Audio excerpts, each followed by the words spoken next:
Howson and McKola, Uncensored. We are back for another episode. Apologies we couldn't get another one in the can over the last couple of weeks. It's been Christmas, it's been New Year's, we've been busy. Oh, we did one. He's got kids. And we did do one, but producer Nick can't get the staff in it. Well, we can get the staff, but just not anyone with a brain, unfortunately. Do you concur? Oh, yeah. One thing. Do you still believe in Phil Jones? No. Why? Oh, because my eyes work. Are you saying that I'm wrong then about him being United and England captain? No, because he has been United and England captain, but... No. Are you saying I'm Nostradamus then? No. I thought that... So that went viral because I was right, is what you're saying? No. How come Fergie's one never went viral, but my one did? I don't know. Fergie's got a little bit more pedigree than his Wikipedia page looks a little bit better than mine, to be fair to him. I reckon you can have some outrageous ones as Fergie, and no one cares because you got... I would have said more right than wrong, but it probably... I think most managers on transfers is probably 50-50.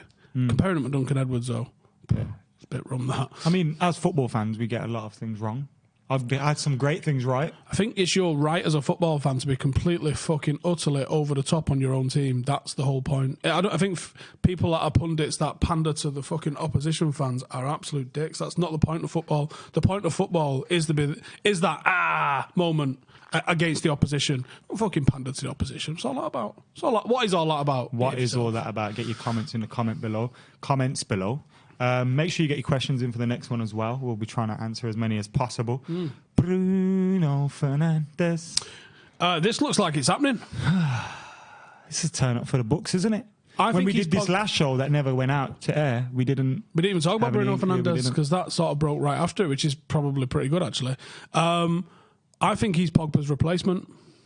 I don't think Pogba goes this window, but I think You think we're building towards a post-Paul Pogba future? I think we probably should. No, you have to. I think it's also good to see we're signing players that we actually need. We haven't signed him. Can we just say we haven't signed him? Trying to sign players. But the word is he's off to Tottenham today for a fucking sit-down three-course meal with them guys to see what's going on. And it's always a concern to me because we always hear about who's his agent? Potentially signing players. It's not Mendes. Who else we were signing in the summer that didn't happen? I'm sure there was a few. Dybala. Yeah, Dybala. So things happen. Have you got a picture of him there? No, I'm just looking at Paddy Evra for no reason whatsoever. Lying to us. Getting him. No, but that's the thing. Rio Ferdinand's tweet made people believe it was done. I inboxed him last night. When Rio was commenting as a fan. Yeah. Let me show you my little inbox to Rio last night. So, fucking calm down. Get everyone giddy. He can't go an episode without dropping some sort of name. Rio just laughed at me. Rio sent this emoji back to him. He's just give us the... Don't know what that means. The free crying laughing emojis. I just put IBA, will you? Rio ruined my mentions this year, so... me and Rio ain't friends at the moment. But who was right about Declan Rice? Who was right about Declan Rice, me or Rio? Yeah, it was... Might have been wrong about Phil Jones. It was twisted. It was twisted a little bit, that. But your point was valid. Nightmare getting rinsed off. Their last successful player that came out of the West Ham Academy was Kieran Richardson. You gonna any argument? Any talk? Are we classing him as a successful? Exactly. That is my point. Okay, so if he's the last successful one, then mate, United have had a conveyor belt for decades. Exactly. I mean, even Adnan Januzaj counts as a success if you count. Good for Real. Let me finish. If you're counting Kieran Richardson as a West Ham success, then Adnan Januzaj has to count as a. I mean, ultimately, he's an international footballer. If you make international footballers, I think they have to be considered a success. Whatever your thoughts on them. Do you remember that time when his twin sister went on Big Brother? Pardon? Kieran Richardson's. No. I mean, for one, I don't watch telly. For two, what? When was that? it was a while ago. It definitely did happen.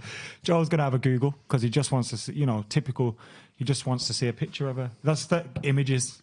Ask Joel. Anyway, we did mention Bruno Fernandes' name and somehow we ended up on Kieran Richardson's sister. Love it. That's what this whole thing's about. No, I actually think there's something in him and I think it's Pogba's replacement. But there's also some little tiny whispers that we're going to try and make Jack Grealish our number one for summer. Don't think it's going to happen. I don't think so. So can you play Fernandes and Grealish in one team? I think you probably can against them teams that are going to sit back, and I think you probably look to mix it up. But who do you play along? Let's say you did. I think he likes this 4-2-3-1. Let's say you put Grealish in a 10, You've got Bruno Fernandes as one of the midfielders. Who's your other midfielder that can complement them? Because I think McTominay's got that sort of discipline. But is that enough? Do you need someone that's a bit more You could physical? never play a midfield. You could never play a 4-2-3-1 and have those two as Pogba and Fernandes. You could never do that. It doesn't have... So Bruno Fernandes or Pogba would have to be the number 10 if Pogba's in the team. That's why it looks like if you're going to get a Bruno and a Grealish, again, Pogba's you're looking towards a post-Paul Pogba future. But Bruno Fernandes is equally as good in central midfield as he is in that number 10 attacking. That's why I don't think we're signing him to be a 10. So it's not a 6, more of an 8. Yeah, I think he's literally replacing Herrera. Pogba. Oh, Pogba. No, Pogba, yeah. So we're not replacing Herrera. We're just going to replace... Well, that's it. So is Niguez that replacement for Herrera? I mean, I think we need, like, seriously, Grealish, Fernandes, or Grealish could occupy, because Grealish is such a free roaming player, he could occupy one of the wider positions as well. You think he'd play on the right? And drift in, yeah. He's right footed, isn't he? He's equally good with both feet, but I'd say right footed. So, yeah, he could give an option on the right. You know, Daniel James, listen to what I say here. If we want to be a team that's winning big trophies, Daniel James isn't going to be starting every week. We need an improvement on that. Well, look at City.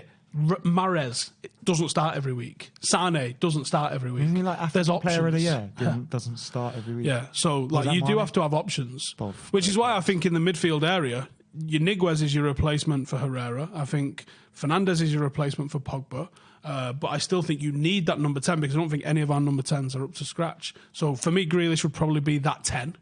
I think Fernandes is your new Pogba, but I still think the desperation for Saul's the only one I can think of that fits that. Or Milinkovic-Savic maybe. Could you see United? So let's say Grealish wouldn't be cheap. Mate, that's Bruno probably Fernandes close to 300 bills. You're looking at about 120 million. You're looking at 300 bills-ish, 250, 300 bills for them free, and I'm not sure the club's got the bollocks to do that. You could recoup just under half of that by selling Pogba. So, yeah. Probably recruit the other half just by getting Sanchez off the wage bill. Yeah, that's another point as well. Inter Milan seem to like taking ex-Premier League players. Giroud, madness. Ericsson. What's going on there? Giroud, Ericsson, Ashley Young. There's another one that's been in the... Lukaku's there, obviously.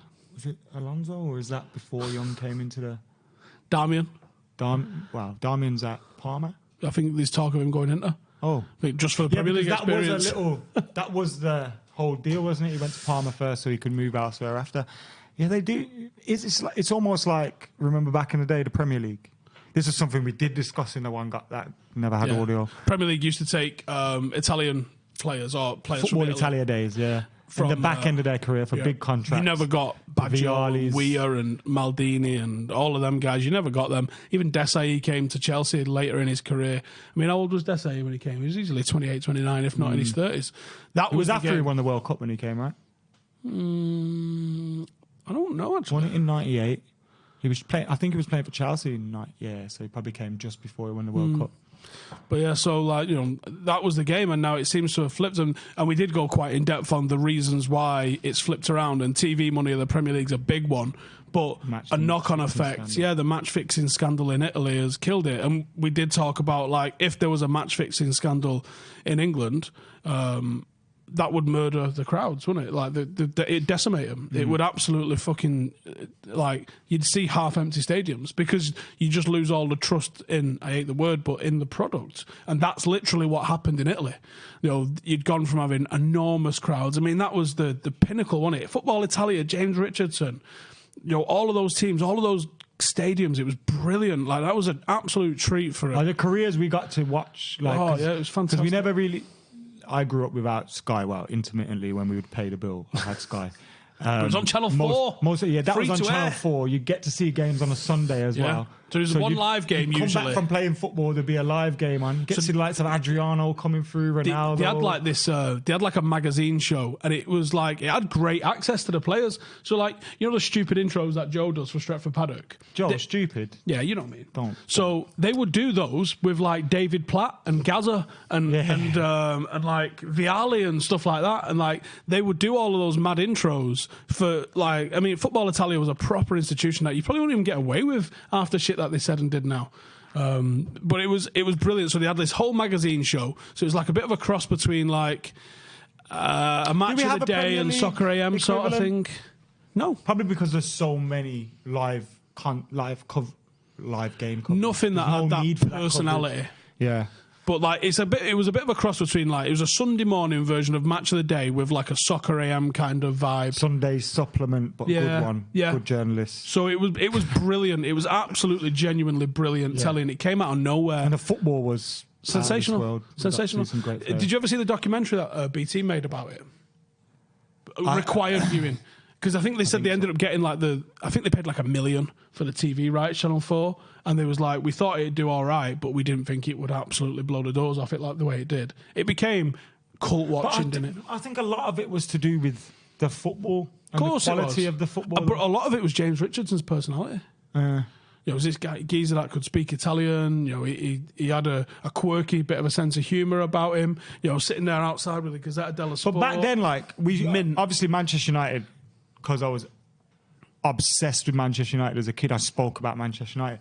But if we weren't talking about Manchester United, we were talking about Italian football in school and things like that.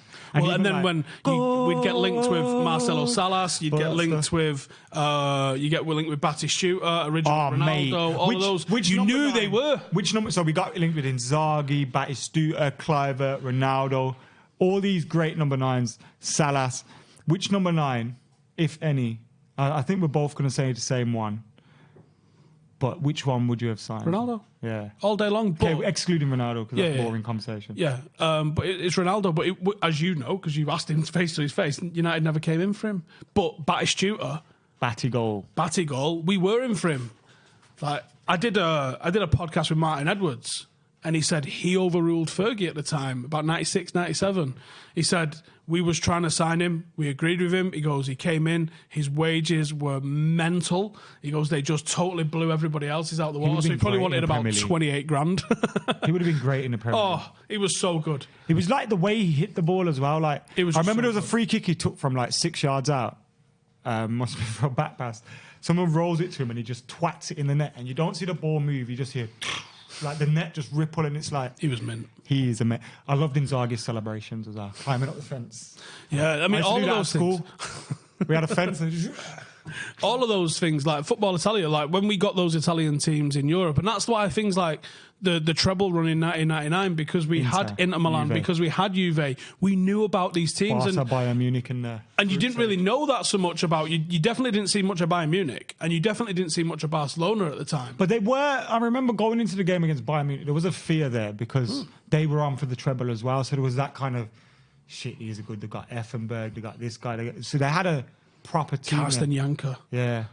What a fucking unit he was. What was the fella that scored again? Effenberg, free kick. No, it weren't Effenberg, it was Basler. Oh, Basler, yeah. Mario Basler. No, Effenberg missed a free kick, didn't he?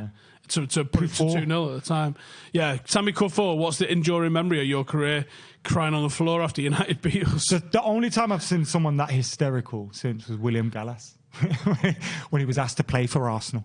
Really interesting when you chat to some of the lads that have got like Ghanaian descent and stuff like that, and they're saying obviously that they supported like Kuffour as a player because they knew he was from Ghana and shit like that, and then watching that in '99, he just like, oh, absolutely devastated, yeah. And you can imagine it probably did, yeah. But fucking hell, I enjoyed it. I wanted to talk to you about Eric Bailly. Eric Bailly is back.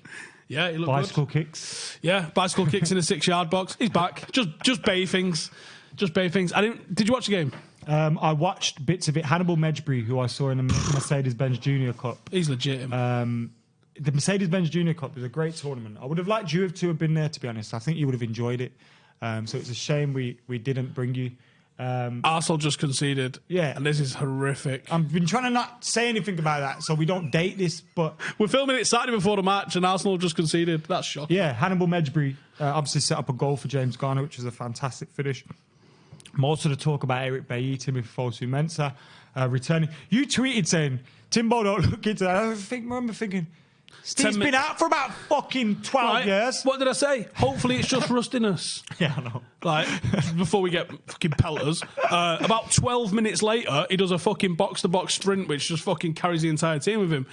But he did look rusty, and he didn't look in the game the way Timbo looks in the game. The thing with him is, when he was out on loan at Fulham and Crystal Palace, he was playing right back. He came straight in at central midfield, and I think that's his position. It's his position, but it's an adjustment again. And it's like, I'm back from injury. It's another adjustment. Playing with players. I don't think he's ever played with Ghana before and played with... probably played with Eric Bailly behind him, going on mad. But apart from that, he's probably not played with a lot of them. Ethan Laird looked good again, didn't he? That's standard. Are you worried? I don't know, you're not worried by it. But then that's what concerns me about, we need to keep hold of Ashley Young. No, we don't. We've got Ethan Laird, we've got Diogo Dalot, Aaron Wan-Bissaka, Brandon Williams. That in itself is enough between now and the end of the season. Yeah, and Luke Shaw, and what else you've got, and the fact that you can probably switch a couple of people around. If in an emergency, Baye playing right back wouldn't be the crazy pure emergency. Yeah, emergency Baye. In an emergency, Rojo at left back we know is not ideal, but in an emergency you can do it. I think centre half we're okay. In terms of positions that United are desperate, centre half's not one of them. Really looking forward to Baye coming back. He looked good last night. With him coming back, could it see us use 3 centre halves more? Maybe. I think that would suit us in a minute. Because without Axel, that's kind of handicapped us in that we haven't been able to play through at the back. Axel and Rojo are. I don't know what's going on with them. Well, Rojo was pictured at the 23s, watching his mad mate Baye. He was rumoured to be part of that deal going to Sporting Lisbon. Yeah, no, his wages quickly, didn't it? His wages are a big issue with that. He played for Sporting Lisbon before, if I remember. Was it not Benfica? Was it Sporting? It was one of them. Might have been, he came from Portugal, yeah. Yeah. I think I'm mixing it up with where we got Lindelof from, but yeah, I think it was Sporting that he came from. We got Lindelof from Benfica. Yeah, but Marcus Rojo, would you keep him? I would keep him. Like, you need character sometimes, don't you? And Marcus Rojo is someone said to you, we need to keep Ashley Young for his character. You would say? Yeah, but he's still good when he's played. When was the last time he has been good this season, to be fair. And was terrible. He's good. He played for Sporting for 2 seasons before he joined us, in between his Spartak Moscow stint. Rojo, keep a hold of him to the end of the season. The team's going to change a lot over the next 12 to 18 months. Good. Can't fucking wait. Again, do you think Ollie will get to the next window? Yeah. Do you think signs, obviously it's only rumours at this moment, that Bruno Fernandes is coming in? Do you think those signs are signs that they're backing him to the end? Yeah, I think it's a sign that Pogba's definitely going, and it's also a sign that they're going with him. And I think they have to go with him. I think he was told he was going to get an overhaul, and he didn't get anything like an overhaul. In fact, we're still diffy players from the summer. That many went out that haven't been replaced. Even if whatever you think about Fellaini, and Herrera and Matic and all of this lot, we haven't replaced them in the starting 11. You've got to replace all of those players. I think like I said before, we probably need to sign 3 first-choice central midfielders. And people be like, well, what about Fred? Well, what about McTominay? They should be backups. Yeah, and we get injuries. And you've also got to blend your squad. It's a squad game. Yeah, even if you had them and you threw Timbo managed to get back up to speed and you threw him in the mix as well, and you moved on Matic and Pogba, that's a pretty strong midfield. When Liverpool played us at Old Trafford and snatched that cheeky little draw off us, they started with one midfield, made 3 substitutions and finished with a totally different midfield 3. We can't even fucking start a midfield, let alone replace it in the middle of a game. That's the difference. We haven't got that. We need to get that. And the same goes for up front as well, because you're like, well, you don't sign anyone because it's going to hinder Mason Greenwood. No, it won't. Marcus Rashford, in his time at the club, had Martial signed because he hadn't made his debut yet, but he was still there. He had Martial, Zlatan, Sanchez, and Lukaku all signed that play, more or less his position. And he's the guy that's about to make his 200th game. Well, he probably has done already now if this goes out Sunday. Marcus Rashford breaks Wayne Rooney's record. Is that something we'll be saying? I hope so. I'll build a statue myself. For club and in country? Well, Harry Kane's probably going to break the England one. So yeah, I think Kane might set it to somewhere in the 65, 70 sort of range. I think then again, he's picking up a lot of injuries. There's always, every season, there seems to be, he gets an injury which keeps him out for at least 4 to 6 weeks. Can you think of any bulletproof players at the minute? Can't really think of any bulletproof players. They've never really managed him, have they? Do you think he could face a burnout? No, Rooney managed to get what he got without being a pure out-and-out goal scorer. But Wayne Rooney was someone that could... I don't think Harry Kane could drop deeper and play. I think he does in the game now, but I don't think he could permanently. Because he gets a lot of... I think Spurs at the moment, top 4, unless they replace Harry Kane, it's a big problem for them. I don't think Levy will sanction a signing for Kane just to cover 3 months. Maybe a loan. It's going to be great when that blows up, isn't it? Jose and Daniel Levy. It's going to be good to watch.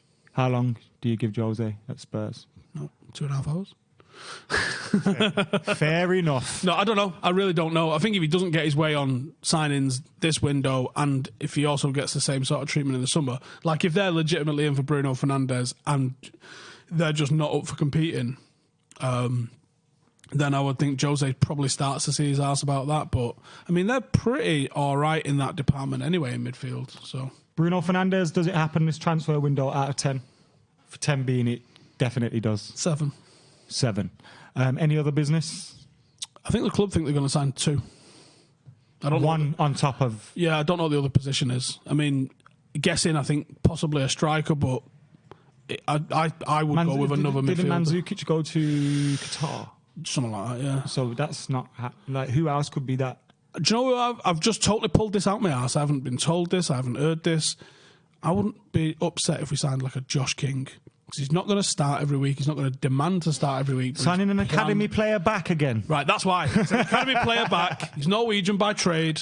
Ollie's worked with him. And I just think, he's that sort of more really direct sort of number 9 that isn't going to interfere with Martial, isn't going to interfere with Marcus, isn't going to interfere with Mason, and would probably be really happy to play 10 games. And we need a plan B off the bench, right?